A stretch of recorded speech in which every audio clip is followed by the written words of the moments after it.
রক্তদান জীবনদান এই মানবিক বার্তাকে সামনে রেখে রবিবার এক অনন্য উদ্যোগ নিল আলিপুরদুয়ার জেলা পুলিশ। উৎসর্গ কর্মসূচির অংশ হিসেবে 12 পুলিশ ফাঁড়িতে ট্রাফিক গার্ডের উদ্যোগে আয়োজিত হল স্বেচ্ছায় রক্তদান শিবির।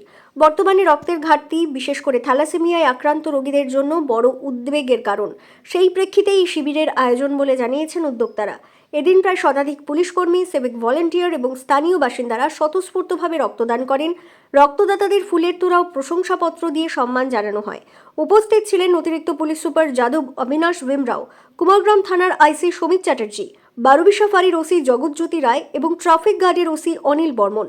সংগৃহীত রক্ত আলিপুরদুয়ার ব্লাড ব্যাংকে জমা করা হয়েছে বলে জানা গেছে। উদ্যোক্তাদের বার্তা, রক্ত কোনো কারখানায় তৈরি হয় না, মানুষের দেহেই তার সৃষ্টি।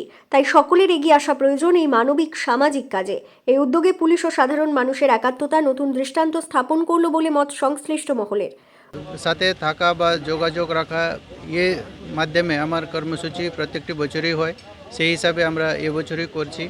আমার যে আইসি কুমারগ্রাম আছে, আমার ডিএসপি ট্রাফিক আছে বা ডিএসপি ওসি ট্রাফিক আছে, ওনার উদ্যোগ নিয়ে উনি এটা করছেন। তো সমাজের জন্য এটা ভালো। প্রত্যেকটি বছর যেরকম হয় সেরকম এবছরই চলছে। Bureau news, ABN 24/7, Alipurduar.